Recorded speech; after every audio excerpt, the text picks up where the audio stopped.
Okay.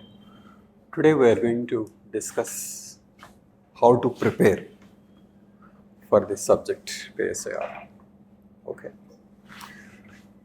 Maybe some of you are not convinced about PSIR. So we'll briefly spend time on what is good about PSIR and what you may think bad about PSIR. It's a brief discussion, and after that we'll go to the preparation part. So you can tell me what you think is good or bad. You can give your ideas. Current affairs. Okay, is current affairs, you put it as a good part or a bad part? Bad part.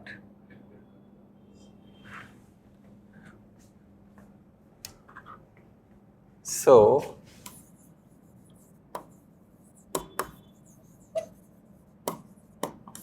current affairs. I think it's a very, very, very good identification. Current affairs, in fact, even if I wanted to say what is good and bad, I wouldn't have come up with this current affairs point. Yes, that is the defining feature of political science. That is the defining feature. Too low. Current affairs is the defining feature of political science. But let me ask you, isn't current affairs there in other papers? Yes or no? Yes. Can you tell me in terms of order, going by your knowledge, where is current affairs maximum across optionals? PSIR number 1. PSIR is number 1 in terms of current affairs. Next. Wow, you are very knowledgeable. Social. Next. Next. Geography. Geography. We are not considering economics as an optional, so leave it. Let us consider the optionals that we are likely to take. I don't think any one of you is considering economics as an optional. Because those who take won't consider. Okay, they must be very sure. Okay, so leave economics. Public administration. What is about public administration? Public administration versus geography. Public administration. Very good. Next. Geography. Anthropology. Between geography and anthropology. Wow, you are very knowledgeable. Okay, after geography.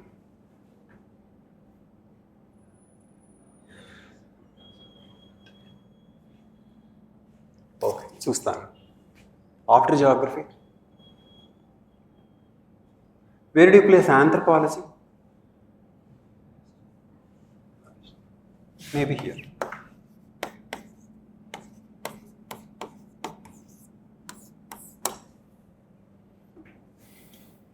Anthropology may come under 5th. Telugu literature? No. Maths? So, this is the sequence. You are right. After political science, sociology. Next, public administration. Okay. In fact, public administration may come even, say, between 2 versus 3. ఇలా తిరుగుతున్నప్పుడు వస్తుంది sound. So it is 2 versus 3. Social versus public administration. Geography and okay. So I don't know if you are considering these optionals, other optionals. But because anthropology is popular, and even if you are not taking you are surrounded by students with anthro. So let us talk about anthro. Anthro is definitely least current affairs oriented and more amenable to cut and paste. Okay? That's true. So from current affairs point of view, PSIR is top and anthro very low. Okay.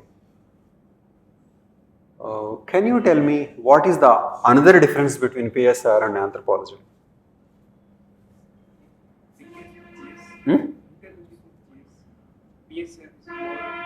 Okay. PSIR is interrelated to GS. Anthro, no.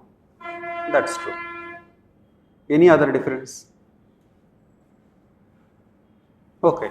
This is one way of saying what is good about political science. Coming to anthropology, do you know, I take anthropology, I'm talking to the teacher just now. It is not one subject. It's 3.25 subjects. There is cultural anthropology. There is paper 2, Indian anthropology. And then third, there is physical. I take them as 3. And then there is an archaeology, 0.25. Why it is 3.25 is that skill set in one area doesn't flow to the skill set in another area. You may be good in cultural, but you may not have any clue to caste and tribe. It calls for a different kind of skill set altogether. And even if you are good at caste and tribe, you just can't crack that physical anthropology. And cracking anthropology is beyond normal person's capacity. That's how I found. So anyway, I taught anthropology, not completely, cultural, Indian part. I taught public administration at once. I have been teaching sociology, and PSIR is my latest passion. So this is going to be only my 4th batch. So geography I never taught. So I know what are the issues in this. So I may prefer anthropology if somebody is good at physical part, can manage archaeology and doesn't mind memorizing and feels comfortable with cut and paste. Questions are more predictable. Okay. So that's how I look at anthropology. PSIR, one reason why we are comparing PSIR with anthropology is that I found one unique thing about PSIR is that it is so interconnected, as if it's only one subject compared to this 3.25. It is amazingly interconnected. So I feel if you can understand the core of the issues of political science, you should be able to write any answer well. I mean, I haven't seen this kind of interconnection in any of the subjects I learned. So interconnected. Paper 1A, 1B, 2A, 2B. You can't really isolate one answer from the topics of other areas.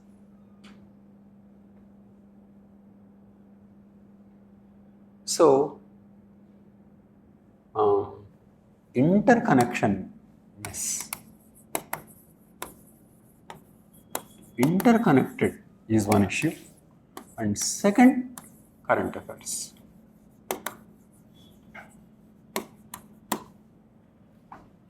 So interconnected is a positive thing. It is true it is current affairs oriented, but tell me, is it a good thing or a bad thing? It is a good thing. Wow. Why is it a good thing? Dynamism, thought process. Wow. Yes, another way of calling this current affairs oriented is to say it is dynamic. Dynamic. But why should, if it is dynamic, be helpful to you?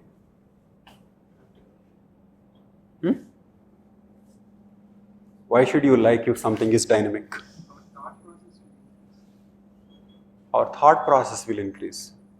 How? Link our static with the present scenario, how it is changed, what we are studying static, and how it is going on at present. We can see lives. Okay, you mean to say we can understand the present.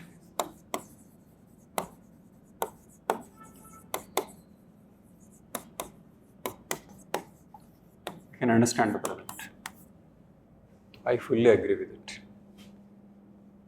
That is why I tell myself, if you ask me why did you shift from social to political science, I was telling myself, teaching political science is a kind of promotion in my career.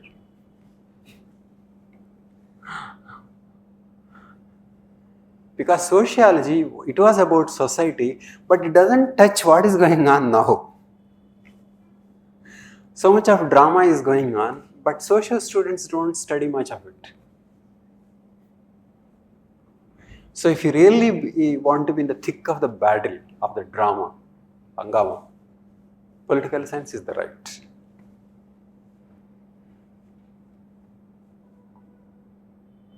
So you really know what is going on around and what it means. Yes. Dynamism, understand the present. There is no doubt about it. Okay. Yes. Next, what is the other advantage? Marks. And can you tell me why PSR students may score high in political science and also on the whole? GS integration. GS integration.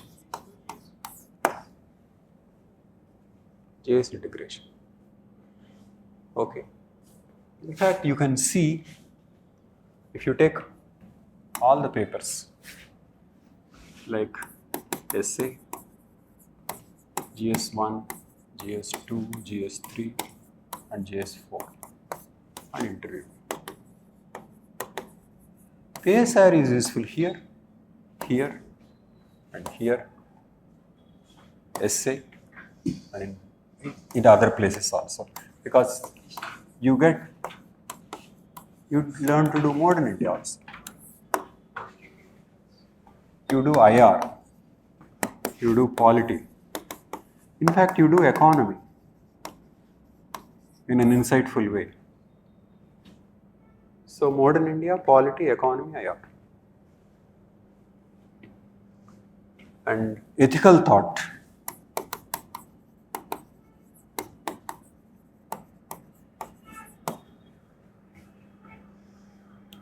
So you can see PSIR can constitute an important part of the core of GS. Okay.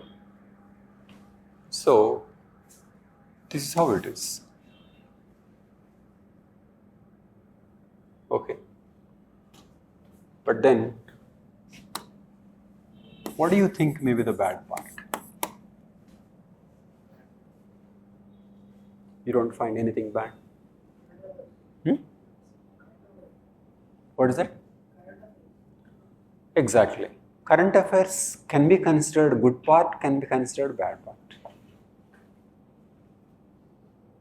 No doubt. If you just don't like reading newspapers. That is true. That is the argument.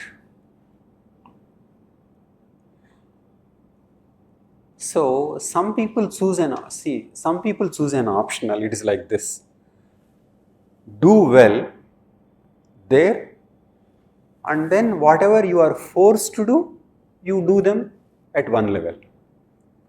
So for example, take maths. Maths may not be helpful in other areas, but if you crack maths, then it helps.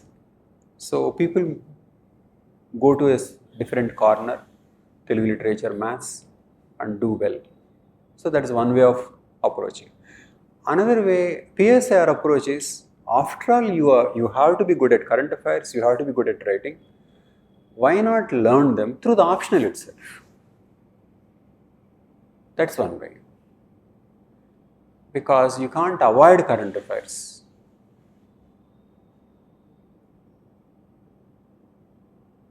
I mean, that is one way. But if you are very strong in one area, if you don't want current affairs, then if you have a subject, let's say maths, Telugu literature, okay. Anthropology also partially serves that purpose. Anyway, I believe more and more people are taking PSIR from our states, and I believe that is going to increase our overall result. Because till now, most people are considering only anthropology. The problem with anthropology is that anthropology doesn't give a student edge in other areas. When I go through their ethics papers or essay papers, it's so poor. And when I see a socio paper, social student paper, it's much better. Political science is really good. So anthro student doesn't have the advantage in other papers. So even if he cracks, then his overall chances are limited. Whereas now if more are taking political science, they themselves are more likely to get, and they are all, I think they also help their friends, and on the whole you create an ambience of more current affairs and more thinking about current affairs. So that's how I think Hyderabad will get more results. Okay, so coming to current affairs being bad, that is true. That's true. If you are not comfortable with current affairs, it's difficult to be comfortable with PSIR.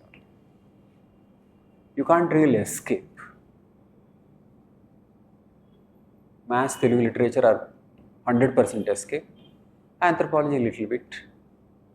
Public administration is not an escape, but PSIR maximum current affairs.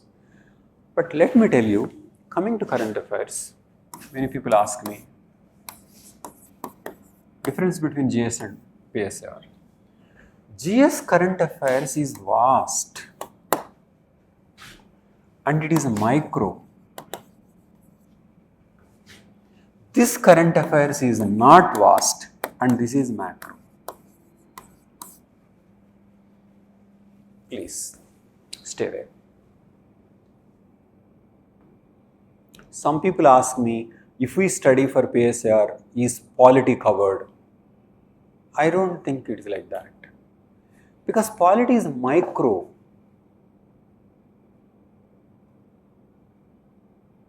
So, I believe current affairs of PSIR, it may surprise you, is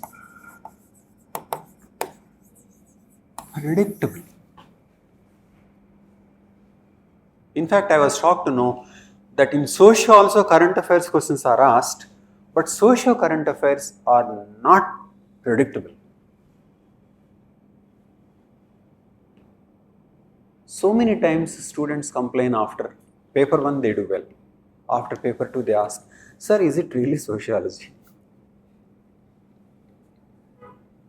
Where is sociology in this paper?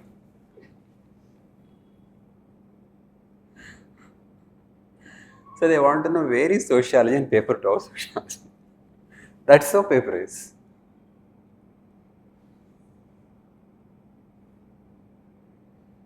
That is true. They may ask on current, but how do we know that issue will come? I am never able to make out how to teach that paper 2.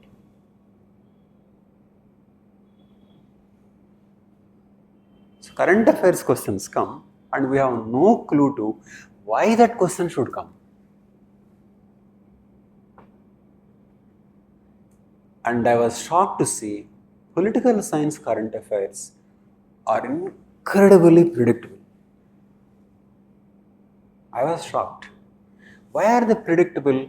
They are predictable because they are occupying headlines. Socio current affairs don't occupy headlines. You don't know where they are.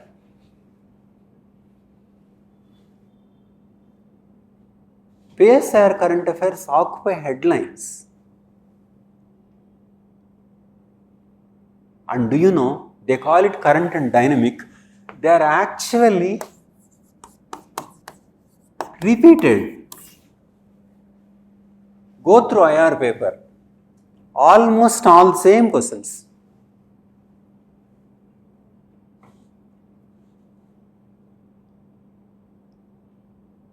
I found this really strange. It is true it is dynamic, it is true it is current affairs, but there is a pattern and that is predictable.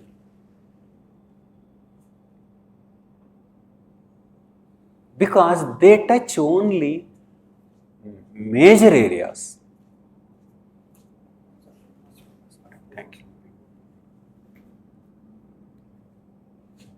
So they touch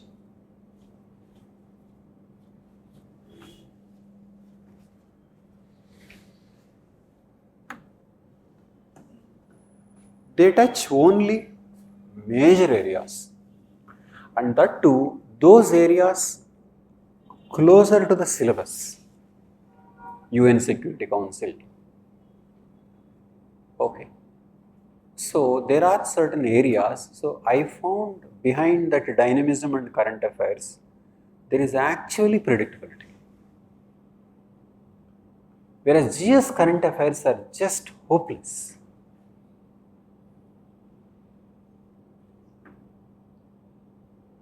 You just can't predict. So that is why my overall strategy in the exam, before that, I just say that this is how I look at it. Essay, GS 1, 2, 3, and then GS 4 ethics, and optional, and interview. I believe the smartest strategy first is to, this is number one priority. I'll tell you why without going for much explanation. GS 1, 2, 3 is difficult. I would say most difficult. In terms of predictability. Optional, I would say easiest. Do you know why? I believe all optionals are simply amenable to preparing for simply 80 plus questions.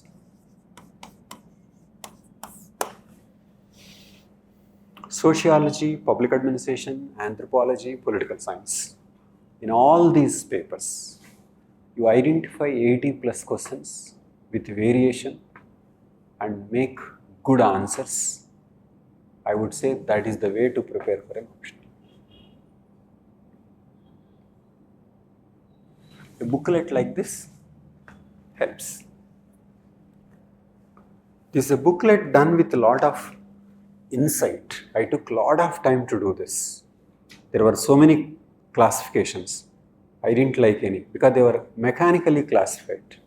This is not mechanical classification. So going through that, you will know how the topics are interrelated, what to study, how are they clubbed. So done with an insight. Okay. So I took a lot of time. So if you have that insight and if you identify around 80 plus questions, then and write good answers to those questions, I would say that is the best kind of preparation.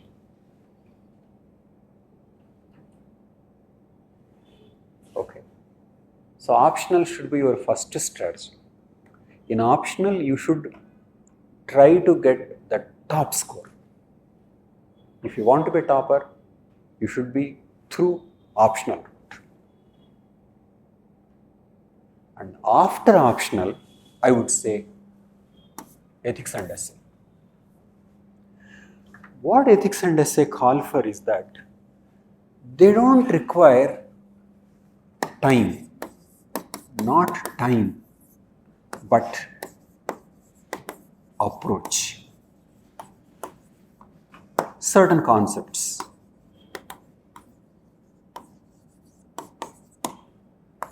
And if you know them, you are covering 2 papers. This is my approach. This is less predictable than optional, but why I prioritize this is that you don't need much time. If you want to read more and more in ethics and essay, there is nothing much to read.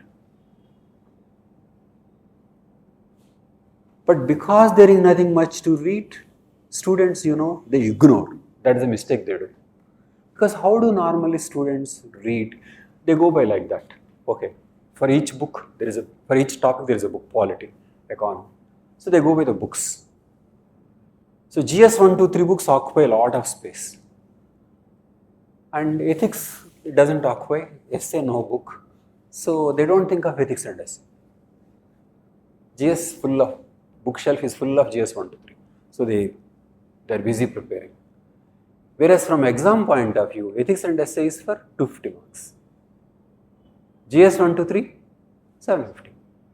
And more importantly, GS 1 to 3 is what you studied for prelims. And then, even if you study, it's difficult because it's unpredictable. And then, anyway, studied for prelims. So anyway, studied for prelims, unpredictable and difficult. So I would say this should be the last priority.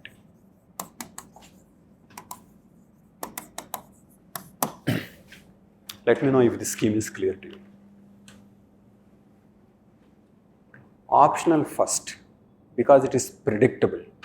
80 plus questions. Crack it. Try to get the highest score. Next target is ethics and essay. Because it is 500 and no time is required. But you have to spend some time. Get the approach. Get the clarity of concepts. Because see, we are just working out where should we allocate our time. So first we do where highest returns are possible. Next, less returns. And I would say GS 1 to 3 is the lowest return. More so because you already studied prelims. So I would say optional first, ethics and essay second, and GS 1 to 3 last. In my opinion, a person should target GS 1 to 3, a good enough score. Good enough. This is my approach. And here, excellent, outstanding. This is my approach.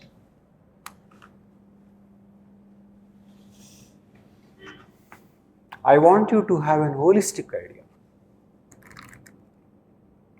And if you are interested in why some people clear in the first attempt, they have an idea of this kind of strategy. They do optional, they're good at ethics and essay, they manage GS 1 to 3. Whereas people who go by coaching institutions, go by the classes, tell me in any institute which spends more, where do they spend more number of classes? Do they spend class on ethics? Do they dare to teach anything of essay? Do they at least make an attempt? Because there is nothing much to teach. It's very difficult to teach. So they teach where they can give lots of information. So GS 1 to 3 classes are huge. Ethics, okay, they somehow cover. Essay, they dare not. So exam is not by the GS courses. So you have to figure out for yourself that institutes are teaching whatever they can teach. And there are many things they cannot teach.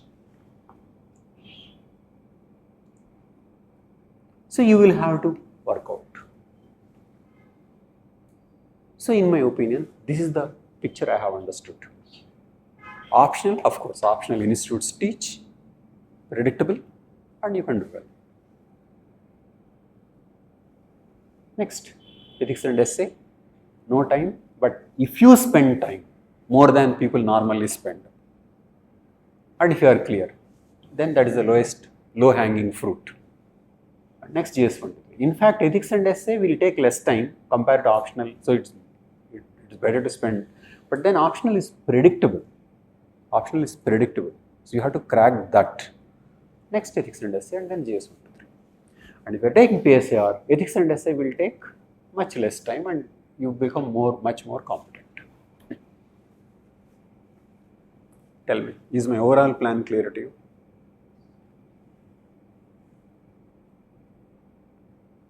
So coming to that current affairs question, current affairs, it is true. It is the essence of PSIR, but the current affairs is macro issues, not micro issues.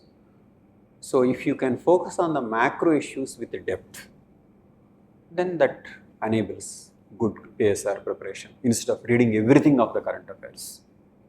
Okay. Anything else about the optional? We are trying to look at what is the bad part. That's about current affairs.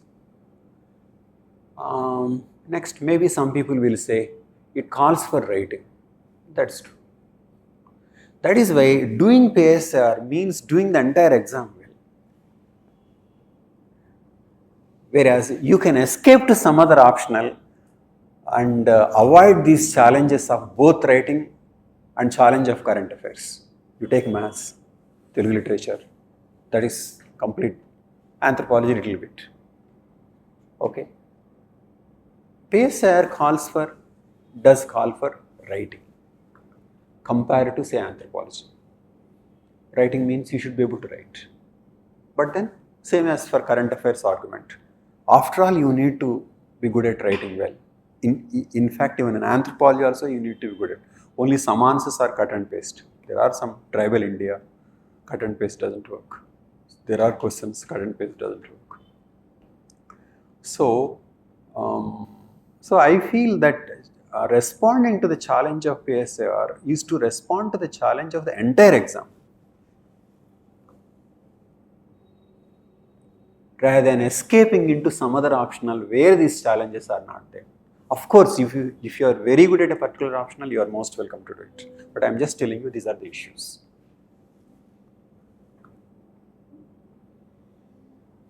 Is it clear? Any questions? We can go about how to prepare for the optional. Thank you. Okay. Go through the syllabus. You know there is, in paper 1 you have 1A, 1B. In paper 2, 2 sections, 2A, 2B. Okay. Tell me of these 1A, 1B, 2A, 2B, which is the closest to GS? The closest, 1B or 2B? 1. Closest to GS. And what do we call that in GS? Polity. 1B. And I have, in my strategy, I have one very important point, that is, I don't think or I don't want you to do anything more than what you are doing for GS, for 1B section. What do you do for GS? You read Lakshmikant book. And in this course, I am recommending only that. That's one important innovation I made. What many PSIR students are doing is that they take Lakshmikant is just GS, the questions are analytical, so they are reading so many books. Not needed. What I am going to do is that the basic book is only Lakshmikant, but the way we cover other areas, 1A, 2A, and the way we do current affairs will enable you to write analytical answers to 1B. I am going to enhance your ability to write good answer to questions on 1B. Your current affairs sources are different and analysis is different, but the basic book is the same.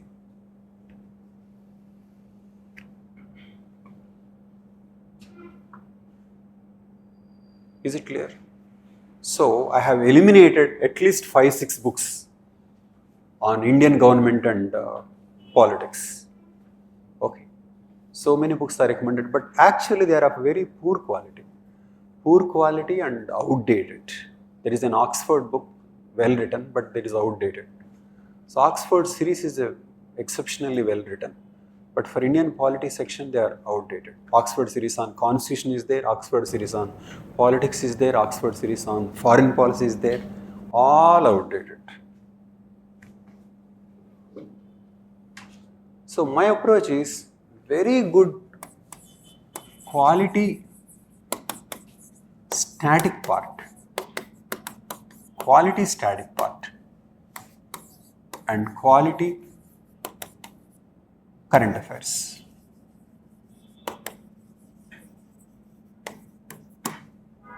And our own analysis, analytical approach. Quality static part and quality current affairs. Not quality books on current affairs oriented, no. In fact, no quality books on Indian things except for 5 NCERT books that I recommend. So, that is my strategy for 1B. Just do what is GS and other things.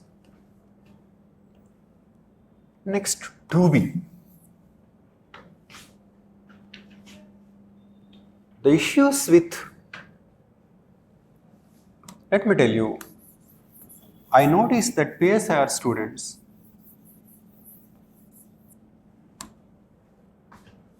have very serious problem with paper 2, between paper 1 and paper 2. Paper 2 is more serious problem. 2A calls for many issues and 2B is current events.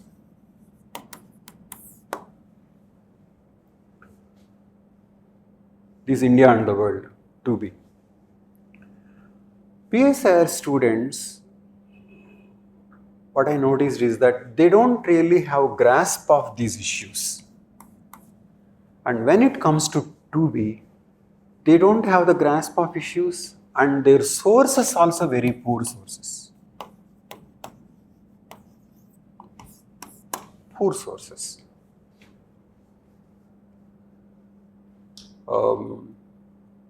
So, if you ask me, I have talked to people who have been coached by other institutions.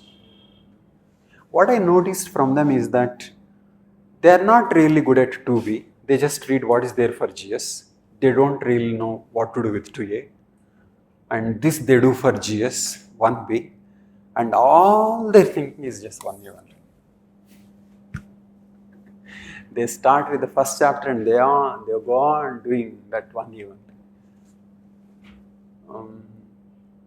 So, we are going to, these are the problems that I have noticed. We are going to address them differently.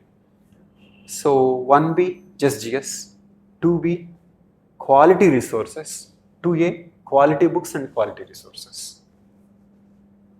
And 1A is, we'll do it differently.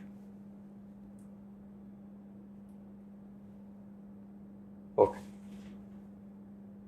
So we'll do it part by part.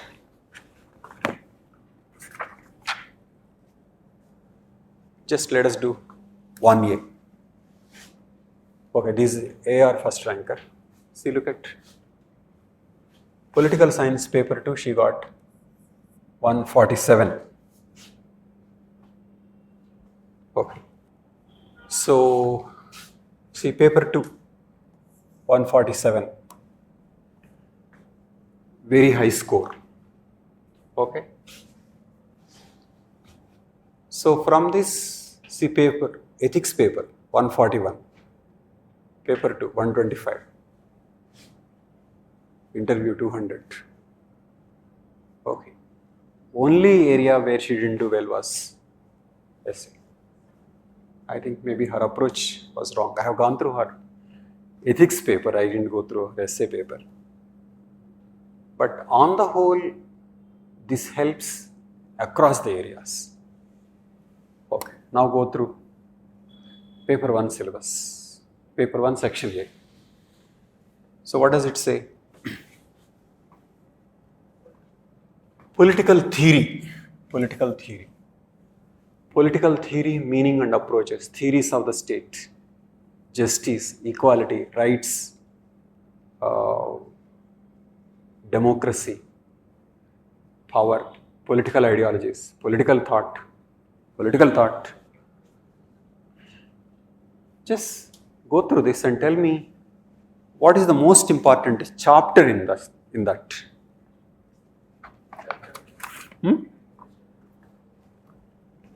Most important chapter. 9 and 10. 1. Political theory, meaning and approaches. Ideologies. 6 and 10. Okay. Can you tell me first why so many words? First of all, in 1A itself, what are all the things they mentioned next to political dash? Fill those dashes. In how many ways that dash can be filled? Political, first, starting with first. Political? Political theory. Political theory. And next? No, after that. Political ideology. And next? Thought. So, political theory, political ideology, political thought. What is the difference? And there is one more word called political philosophy. So, what is the difference? Political theory, political ideology, political thought, political philosophy. And anyway, at least according to the syllabus, which is a more comprehensive word going by the syllabus?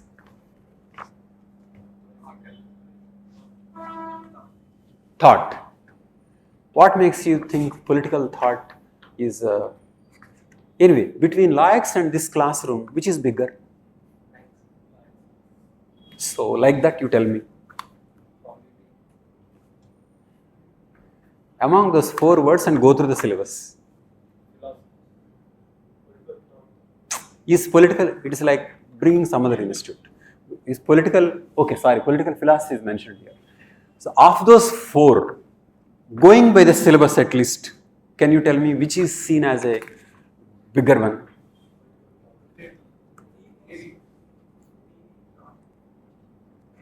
Going by the syllabus.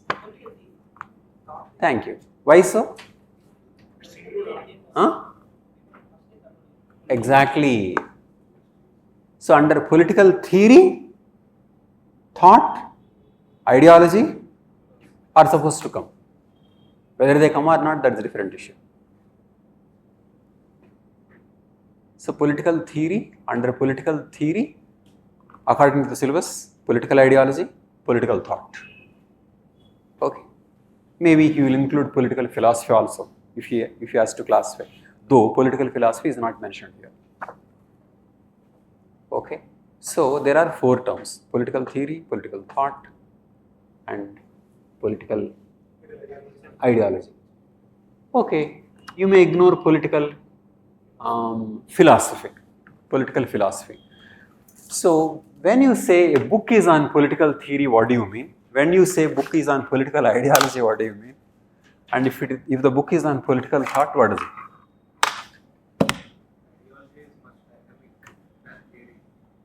Ideology is dynamic than theory. But what is that ideology? If you open a book titled Political Ideology, what do you find in it? Like? What would be the chapter headlines? And then if the book is titled Political Theory, what will be the chapter headlines?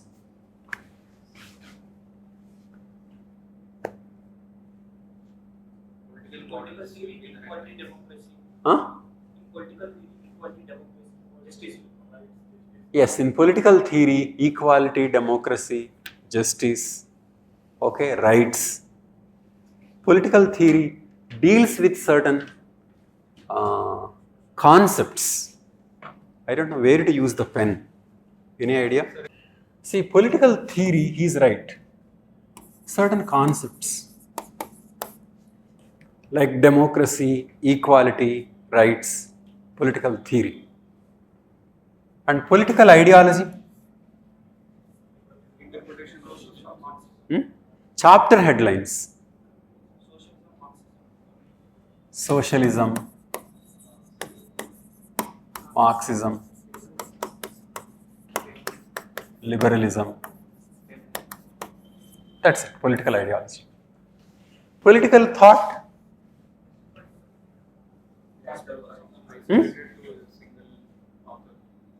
exactly, is person.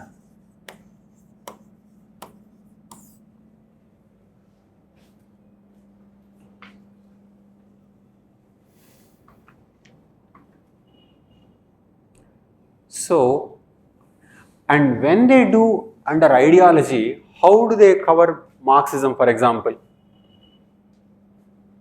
They cover thinkers only.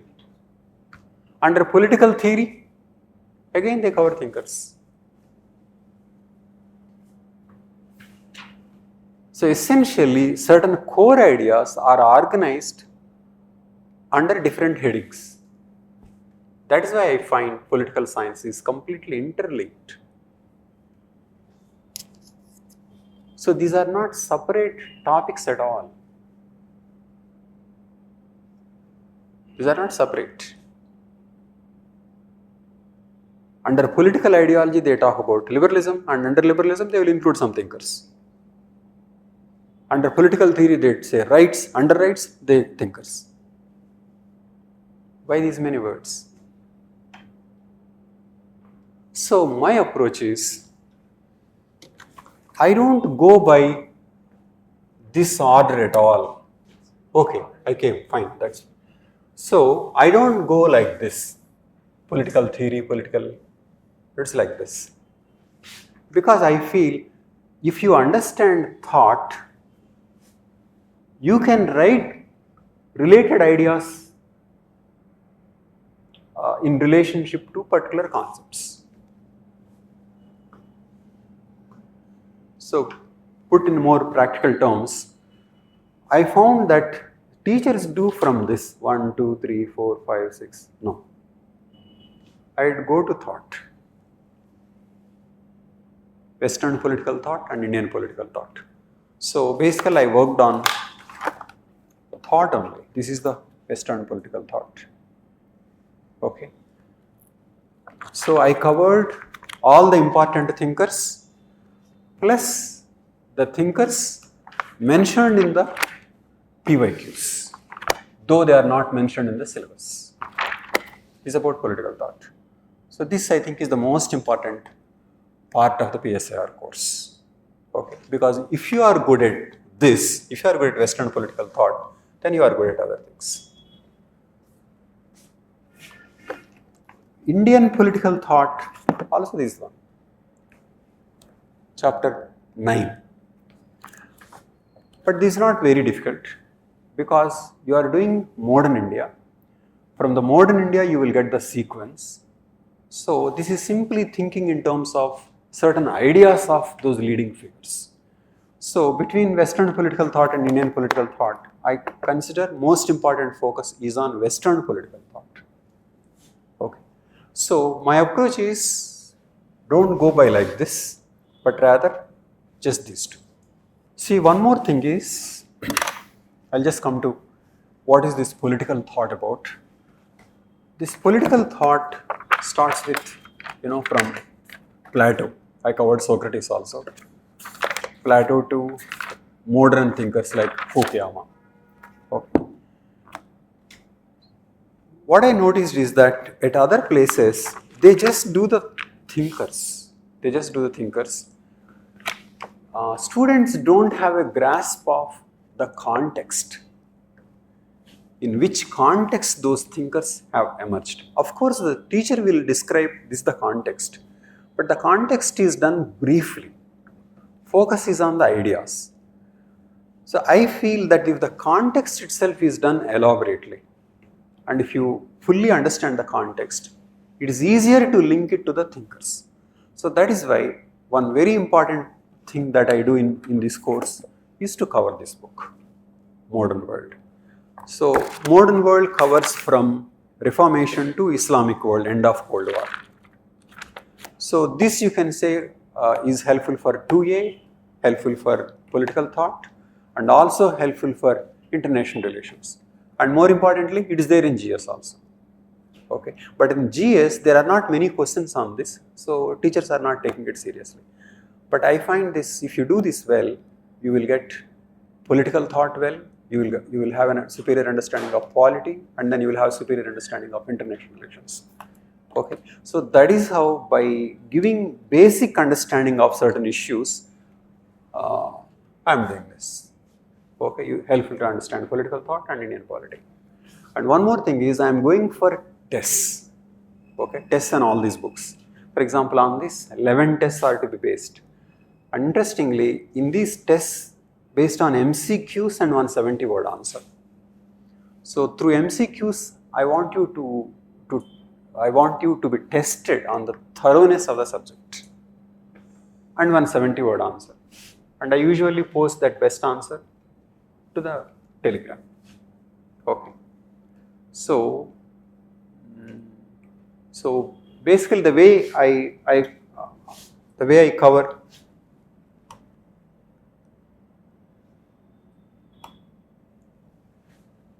is like this. I do modern India and then polity simultaneously.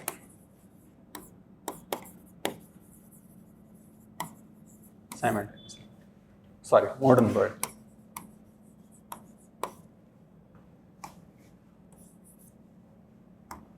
Modern world and polity. Why I start with modern world and polity is that polity is what you feel familiar. Okay, so we'll start with Lakshmikant book only, and then I'll also be doing modern world that book. So through modern world and polity, you will be getting the basics, and now and then I will be doing political thought.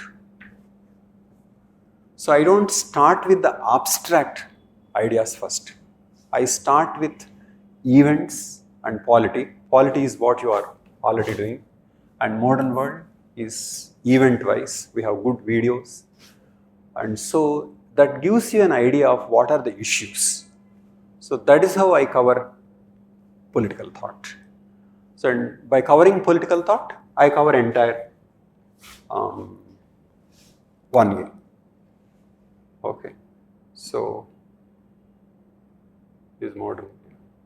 This is political thought book. Okay. So these are my books, favorite books. Political Ideologies by Paul Weatherly, Western Political Thought.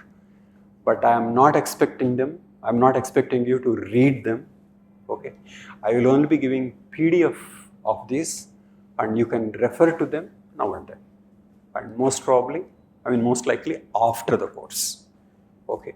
But during the course, I only expect you to go through this political thought and take the test. Same thing about Indian political thought. Not recommending. Again, GS preparation on modern India will do with some additional material. And 6 tests based on this book and MCQs and on. It's like this. Okay. So what is unique to our approach to 1 year? Not following the sequence of the syllabus and doing throughout the course, backing the section with modern world, giving the context, and doing books written by the teacher himself with study material on the rest of the topics. So this is my 1 year strategy. Just let me ask you if this is clear to you. Okay. So in essence, of all the sections, 1 year is the most difficult. And at other places, they declare a war on 1 year. Mostly it's 1 year covering. Whereas what I am doing is that I don't start with 1A, I do it now and then, so that the course becomes easy. I am just doing modern world till it is completed, and then the polity. Modern world and polity, easier. Now and then, political thought. So political thought will continue throughout. I am planning for a 4 to 5 months course. So it will continue throughout. For example, somebody like Plato, I will cover in the end. And Aristotle, I think most abstract, I will cover Aristotle in the end. Usually they start with Aristotle and Plato, which is very difficult. So I cover thinkers related to events. For example, English Revolution. After English Revolution, it is easy for you to understand Hobbes and Locke. Then Russian Revolution. After Russian Revolution, all the Marxian thinkers. French Revolution before, American Revolution. So in my approach, events are linked to thinkers.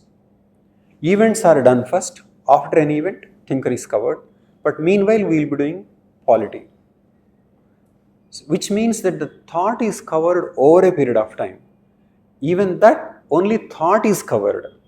And after thought is covered, we will do other areas and they won't take much time at all. So this is my approach for 1 year. So which is considered a very hard nut to crack. I distribute over a course of 5 months and teach modern India and the thinker sequence also related to the events. So, and then there is constant testing, MCQs, 70-word answers and 150-word answers. Okay, this I found very, very important, particularly covering modern India. It is through this you are basically getting the most important thinking about the politics. Is it clear? So that's my approach to 1A. Next 1B. 1B, you know, these are the things: nationalism, making of the constitution, features, organs. It's just the syllabus. Okay. See here, you know, PSIR focus is somewhat different from GS focus. Okay. PSIR focus is on larger issues, and paper is hugely predictable. And as I said, no extra books. Saves a lot of time. Okay. So what is my confidence? The way I do 1A plus the way I cover current affairs. I want you to do this. Current Affairs Show, The Wire, Indian Express, Hindu, Scroll. Scroll is good. Indian Express, Hindu. Okay. So for national current affairs, this is what I am recommending.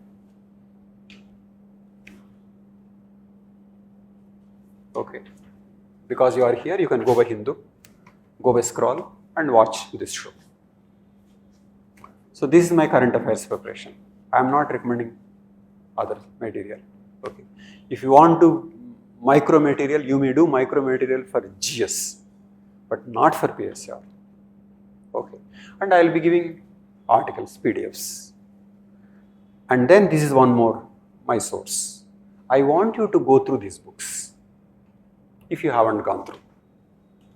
So mostly these are polity oriented, except one, contemporary world politics.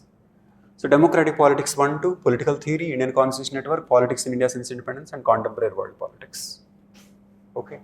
So instead of recommending advanced topics, advanced books in Indian polity, I recommended only NCERT books, which you should best advise to go through even from GS point of view, and then Lakshmikant, and then these newspapers. Okay. So what is unique to approach to 1B? No extra books, only what you are doing for GS, because the quality of our classes and our sources with material and current affairs, and no tests in 1B. Okay, because you are writing so many tests in 1B. My tests are focused on only political science oriented and static and political science, because in GS you will be taking many tests. So I won't be putting any tests on in 1B, except for 1.5 hour tests. So tell me, is this 1B approach clear to you? Okay. Next, 2A. 2A, comparative political analysis and international politics. This 2A means paper 2, section A, comparative political analysis and international politics. This deals with certain issues. Comparative politics, state in comparative, politics of representation, globalization, approaches to the study, key concepts, like this. I again found doing it from chapter 1, chapter 2 through like this or chapter wise is not at all helpful. Mix up 2A with 2B. But there is one core part in 2A and 2B. It is not mentioned to 2B, but it is very useful. That is IR theory. On this, I spend a lot of time. This is the book. IR theory. Okay. All the thinkers are covered. So after political thought and Indian political thought, IR theory is very important. And I go for tests also on this. Okay. So I mix up. Then I have written one more book on economy. This is about on climate. This one. Okay. So some chapters of this are useful. Global and Indian economic issues, important issues it covers. So essentially what I do is that I don't start with this comparative politics. Comparative politics I will do in the end, like theory and approaches. Because see, the way they have written books is that they are introducing the subject and then covering certain topics. What we are doing is that we cover the topics and then go to what may be the subject. I find that is easy. So we do this and comparative politics in the end. So this how, and this is combined with, these are the books. I mean, students have problem with these books. Comparative politics by one, I didn't write, okay, this is global political economy. I'll be providing PDFs and I expect you to refer to them. You don't have to go through them in detail. See, what my expectation is that if you are regular with the classes and regular with the tests, I can say reasonable amount of your preparation will have been completed by the end of the course. But I can't say it is completed. I mean, I will complete the course, but I don't think that you will also complete. There will be some gaps. So I want you to work on those gaps after the course is over. And then you can read these or refer to these books. So this is my favorite book on global politics, these two, globalization, global politics. This is what everybody studies also. And this is my book on international relations. So these books I mentioned in the booklet also, okay, except that some editions are changed. I am going for more recent editions. So next come to 2B. 2B is India and IR, Indian foreign policy, India's constitution, non-alignment, India and South Asia, global South, global centers of power, India and UN, India and the nuclear powers. See, I basically do them in terms of certain topics, neighbors, okay, and then bigger powers, Middle East. Country by country I do. I follow these sources. I have written one book on this also. This India Among Nations, this book. India Among Nations. But as usual, this cannot be up to date. Okay, this gives the background. And because it gives only the background, I don't conduct any tests on this. And my favorite resources for current affairs are this. The Economist,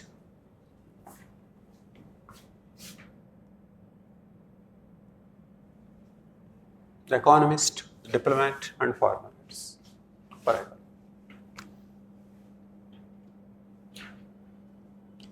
And most students, PSIR students, have the problem in this 1B because they don't read quality resources.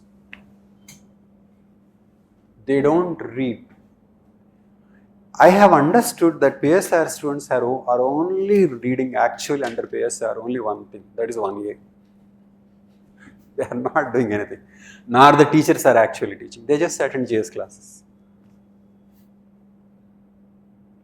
1A. They equated PSIR with 1A. And then after that GS. Okay.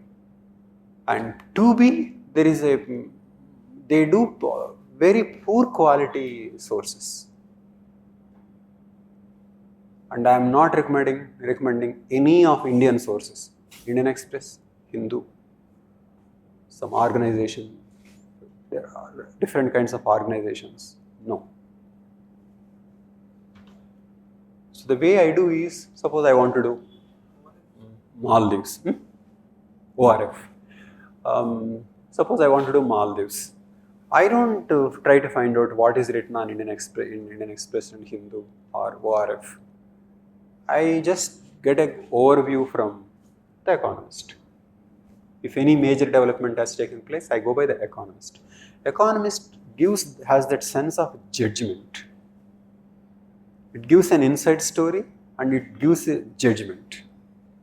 So you get an overall picture of what happened in Maldives from The Economist. But then that is not enough for us because we want to know about Indian perspective, Indian relationship. For that the diplomat. Some Indians only contribute to the diplomat, but the way they write is much, much superior. And then if it is a major issue, foreign affairs.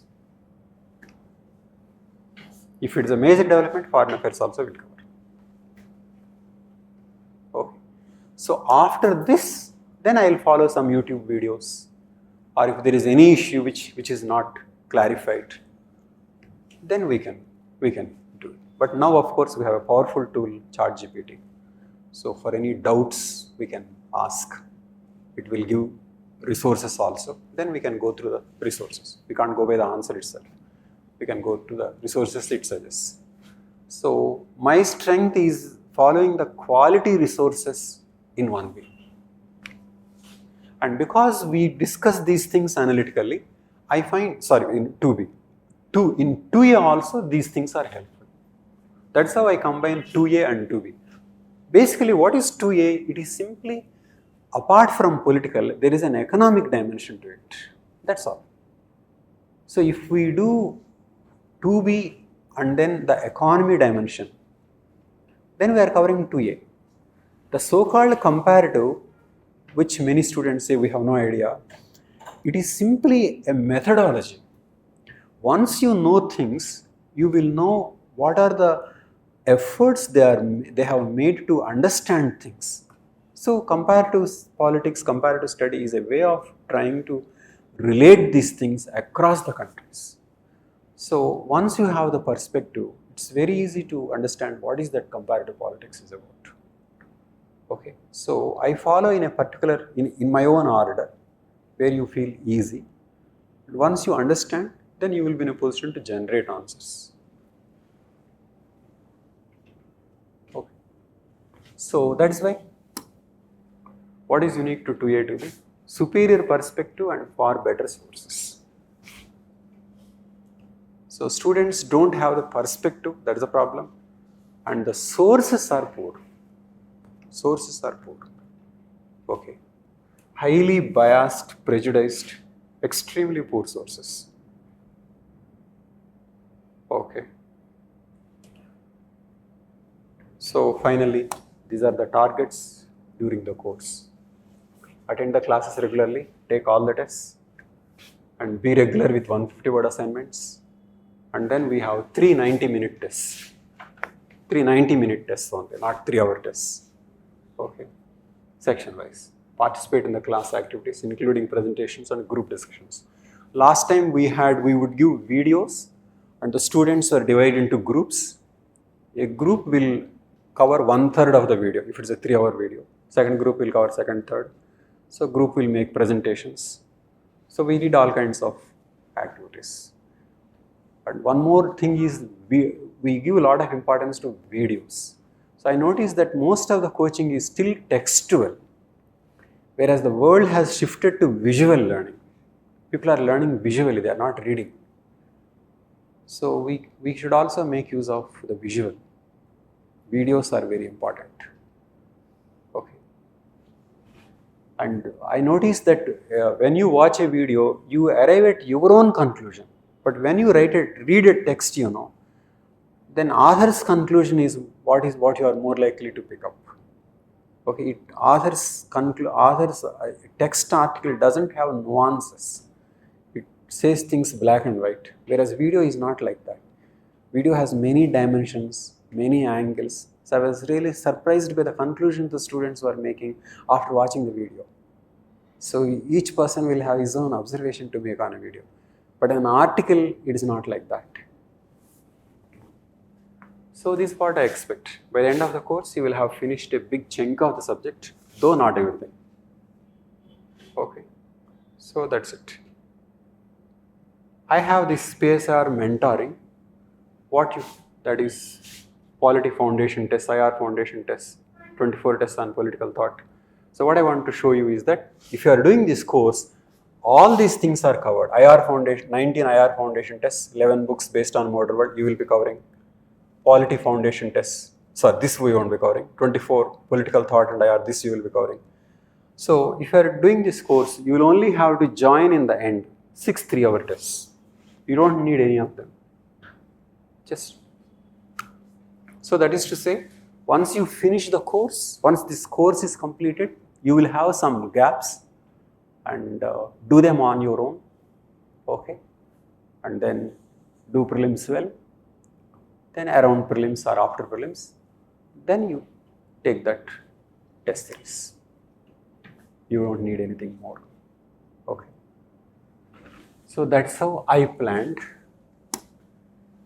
And if you want to listen to my lectures on variety of areas and even different subjects, you can visit this website.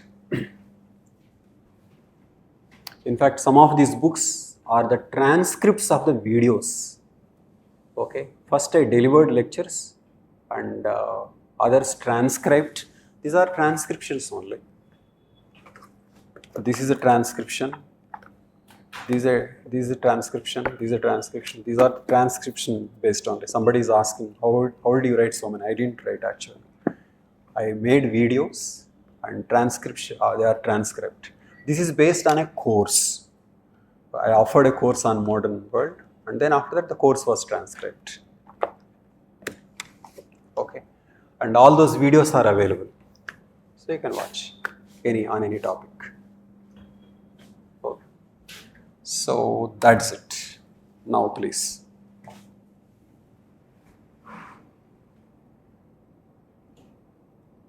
So tell me, is the approach clear to you? So focus on perspectives, quality sources, not going by the syllabus order, but choose your own order in a way that start with the easier part and move towards more and more difficult areas. Aristotle, Plato, they are more difficult. But understanding English Revolution is easy. Or Lakshmikant book is easy. Indian political thought also is easy. So start with the familiar, easier, and increase the complexity. Okay, you will learn more. Then by the end of the course, you will have that ability to think.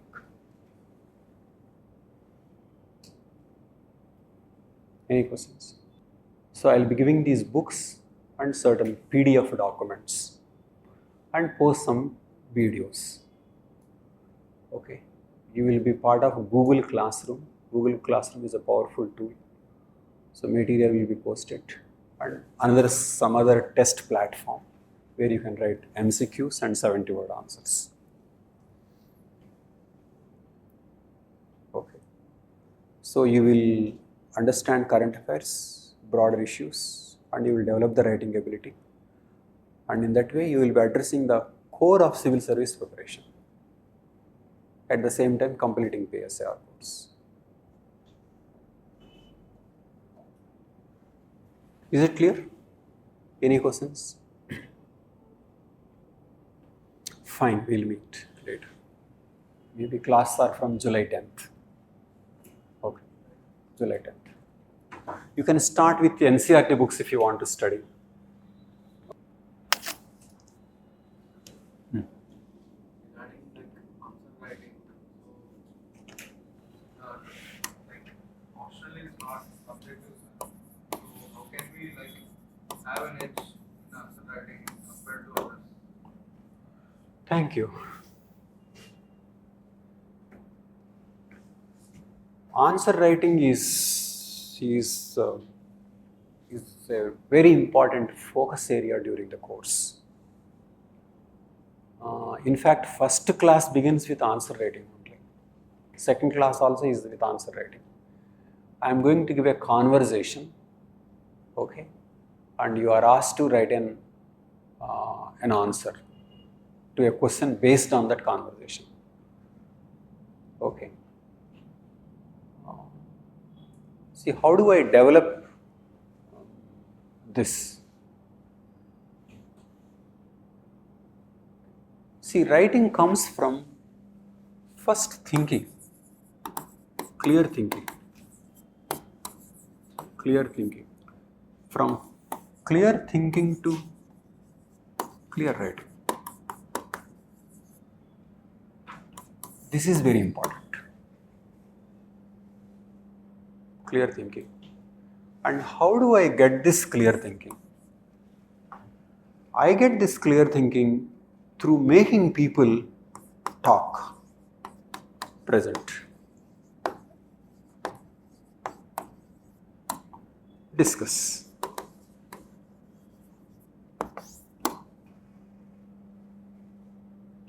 Because when you are talking, you talk very, very intelligently. You are very conscious. You don't want to look like a fool. You are very active. And then you can also be questioned. So when you are writing, you don't apply the same level of activity of the mind in writing. So you tend to be lazy. Just somehow nobody is watching you, nobody is questioning you. So what I want to do is first let them think, let them talk, so that the mind becomes active, and that brings certain care, certain warming up to the answering process. Currently I am offering essay course, okay, that's going on now for the people who are writing this year.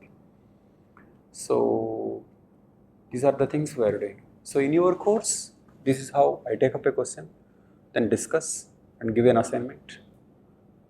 And then after the assignment, sometimes presentations, whatever. And then this is one, present thinking. And second, I bank on 150-word assignments. And before that, 70-word assignments. All the tests with MCQs have a 70-word answers. 70-word answers. So from the 70-word answer, I get to know how the student is thinking as well as communicating. And I post the best answer to the Telegram. So people are very curious whether their answer is selected or not, how many times it is selected. Okay. I used this in interview batch, and they took it very seriously. And they'll ask why these many marks are not given, why that is chosen, like that. So I found it very helpful when I introduced it for the interview batch, and next I introduced it to the PSIR. So 70-word answer. Next 150-word answer. In 150-word answer, I have one sheet with set of instructions. Okay, neatness, coming early to the question. So like this, facts and examples only in the end. So spacing, right spacing, legibility of handwriting, like this. Then I have certain marks, 3, 5, 7, 9 out of 15. Currently this is for essay, but otherwise for 10 marks we will change. So I give marks like this. Only if the basics are not answered, then I will give 3 out of 15. If the basics are not, the basics means whether the paragraphing is proper, okay, handwriting, spacing, constant margins, legibility, grammar, I call them basics. If the basics are satisfied only, If the basics are not satisfied, I'll give 3 out of 15. So this is how I do. And then once the basics are satisfied, I will just look at whether the question is understood. See, whether the question is understood is the second stage, not the first stage. And then whether one came to the question early. So coming early to the question, whether the understood is the second stage. If that is also passed, then I give 5 out of 15. After that, the content. If the content is there, 7 out of 15. It's really good, 9 out of 15. So this is how I insist on those basics. This is how I develop. So you will have enough of 150 word answers and 3 1.5 hour tests. Okay. And then the best answer, 70 word best answers I post to Telegram. And then 150 word answers, there is a Padlet system, I post to that. This is what I am doing in the essay batch. So that you can see that and also comment on it. Comment on the best answer, comment on what you think of that answer. So we take writing very seriously and we start from day one. In fact, we start with the writing skills only. Okay. So because we should handle these writing skills and current affairs. And then if you can think and write, finally the highest stage is essay preparation. In essay, you have to generate the content.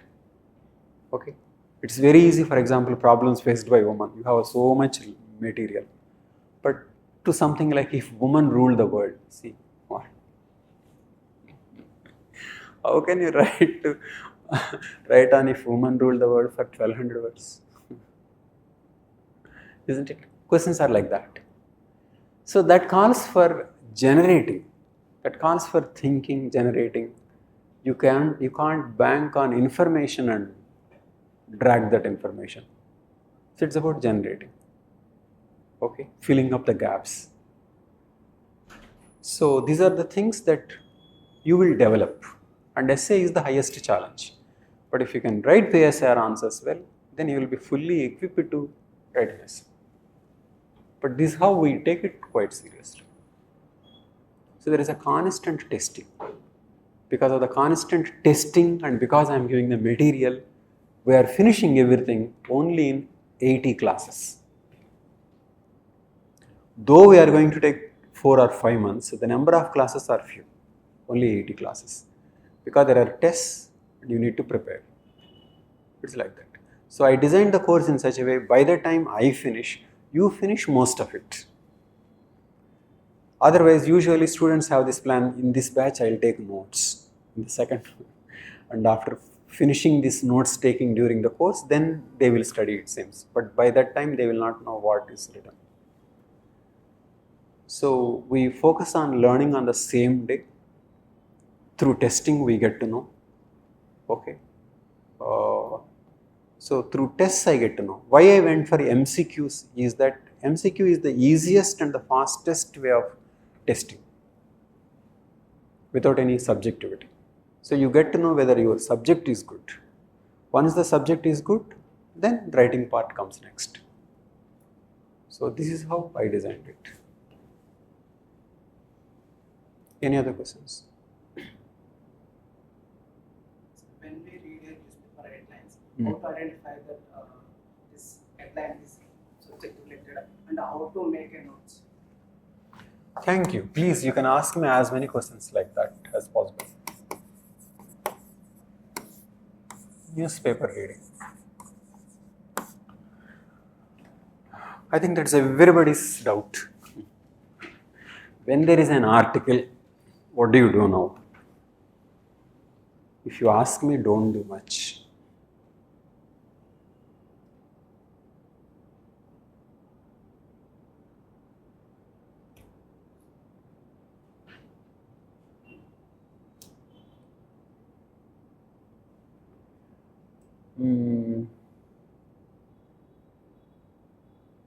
See, I don't know how to go about this.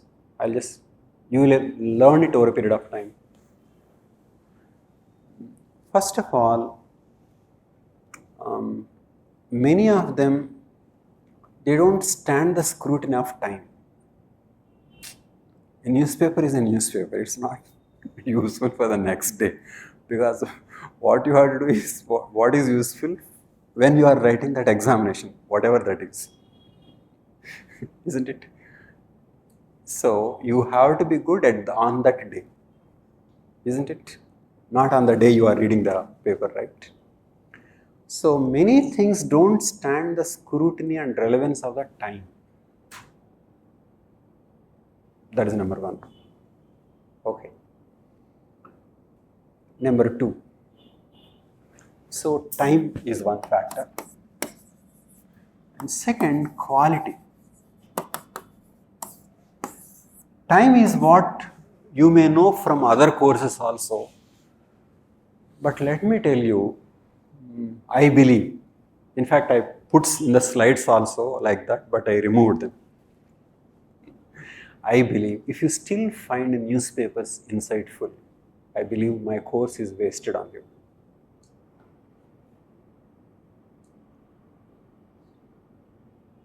If you find newspaper, Hindu center page article, oh, wow, it's an insult to me.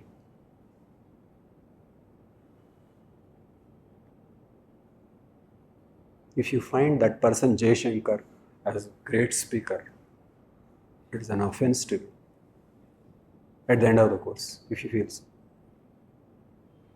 Most writing is disgusting. I want to give you that quality of thinking where you can smell this is rubbish.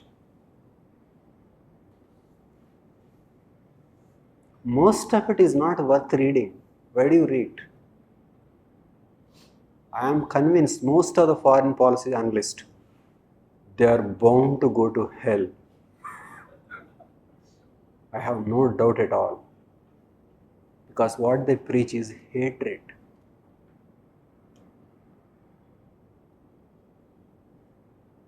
Superficial hatred. They are destined for hell. IR writers, IR professionals, diplomats, there is a special place for them in hell. It is hatred, lack of understanding. So what I do is, I do IR theory well. I make you think, discuss, and then very little of quality source. That's all.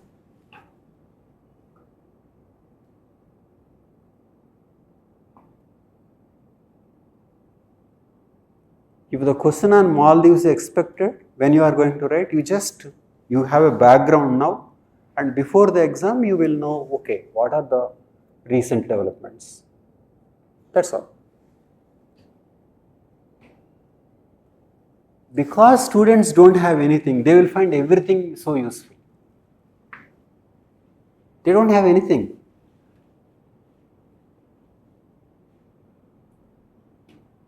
Last time I didn't dare to conduct PSIR test series for this year students, but last year I conducted.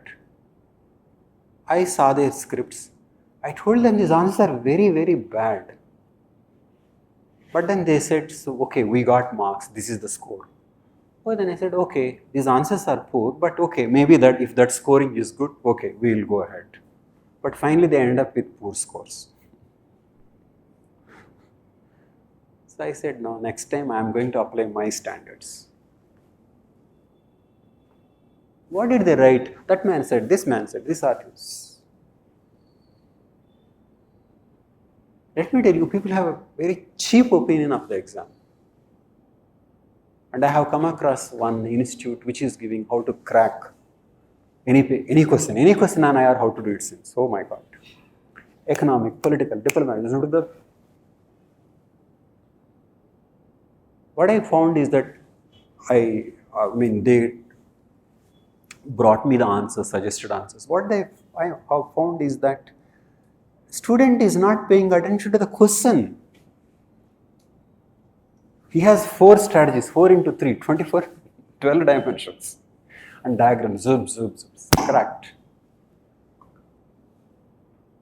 They don't see what is that question, what is the examiner's intention in raising that question, what you are supposed to understand in that. No.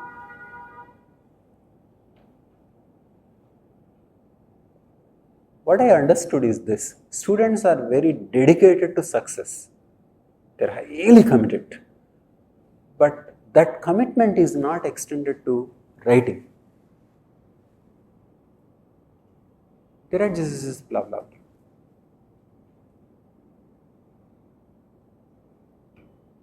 Because they don't think that there is something to think about in the first place. They don't have an idea there is an issue, some people are debating and these are a serious issue, and do I know? No.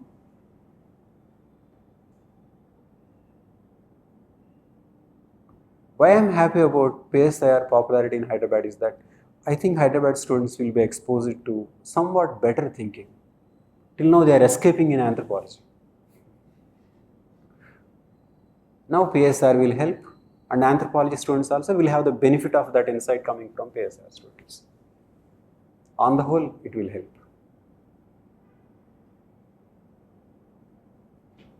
Earlier they used to escape to Telugu literature.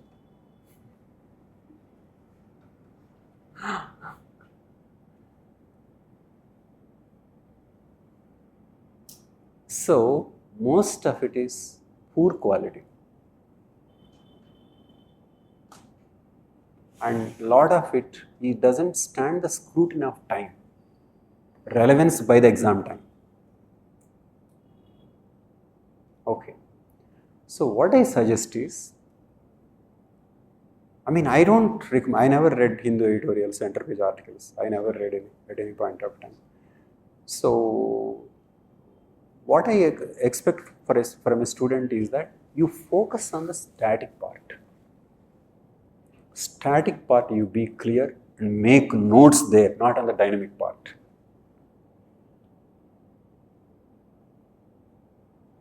But just open your ears and eyes to what is going on around.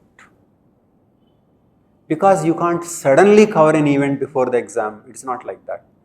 Just follow with a distance. And then in the end, there are so many people preparing on your behalf. So many institutes are giving you notes. Why do you want to make notes? So they are going to work hard. They will give you some notes. If you have that ability to grasp that notes, the ability to think and write an answer, that's it. Get that ability now. Don't get the notes.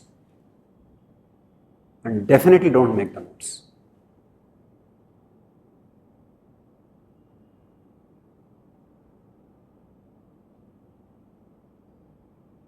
That's my approach. And most of it is downright dishonest. All papers changed, including the Hindu. It's no longer neutral. It's highly partisan, agenda based.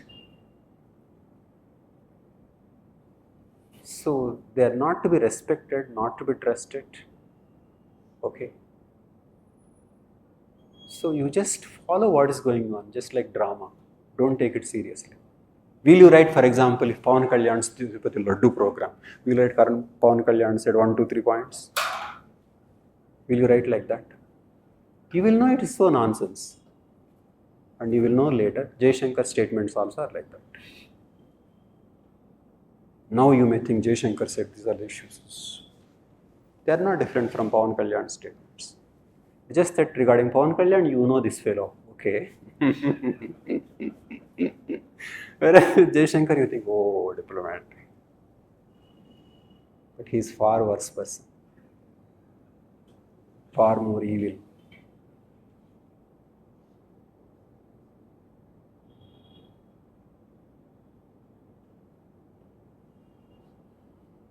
So once you know the perspective, you will basically know whom to trust, whom not to trust, what is a good source. Even after that, you just listen. Okay. So focus on the static part. write notes, go through the previous questions, write well. Dynamic part, maintain distance, because it can kill you. Every day you are assaulted, right? You are assaulted with so many YouTube channels and then newspapers, current affairs, snippets, wow. Just don't need them. And more so, I'm saying even more what is valid for PSIR. PSIR is about macro issues.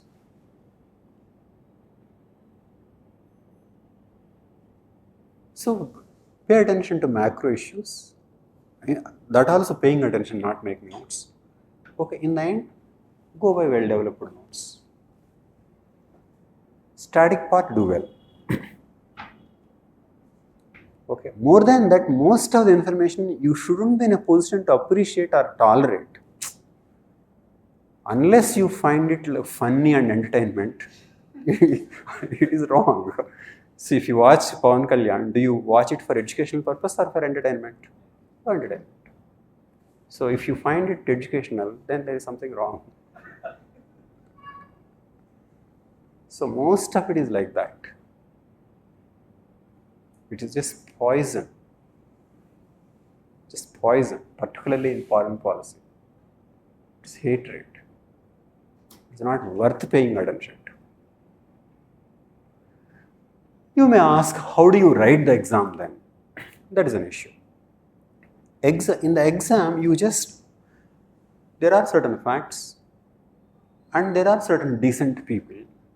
You will get to know about certain decent people. I have identified some, like Kishore is one, Meir Shemer is one.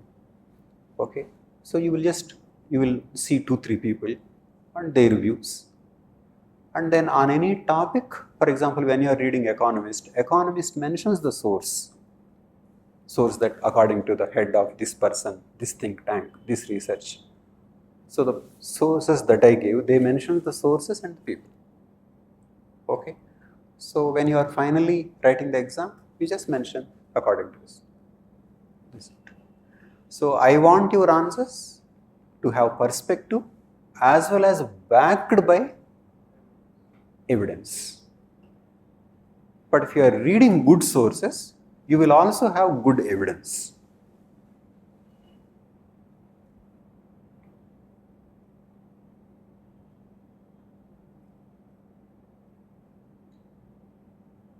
Is it clear? So you shouldn't find them qualitative. That is number one. Okay, and this is about IR. But for Indian, just keep following. That's all. I mean, just read, not making notes. But I can tell you, Indian polity coverage is far superior compared to IR coverage in Indian newspapers. So that's why for Indian polity, I gave only Indian sources. Indian Express is good. Okay. So for Indian polity, I go by Indian sources only. But for IR, anything about the world, nothing about India, nothing from India.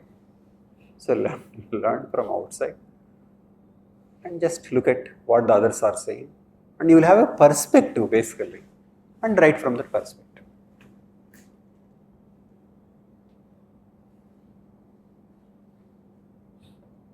Okay.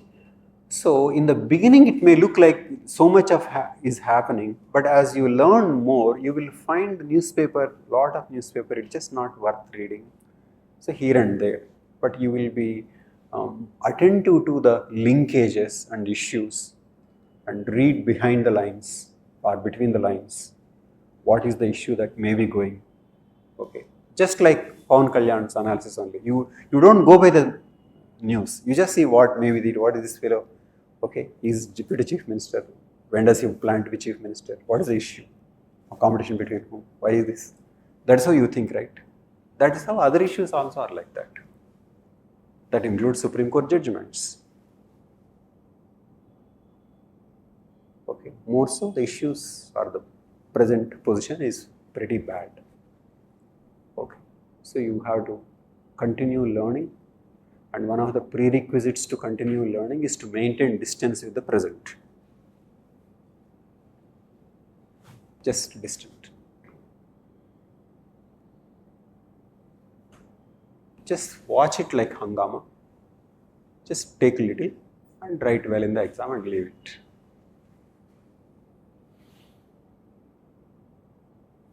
Okay, fine.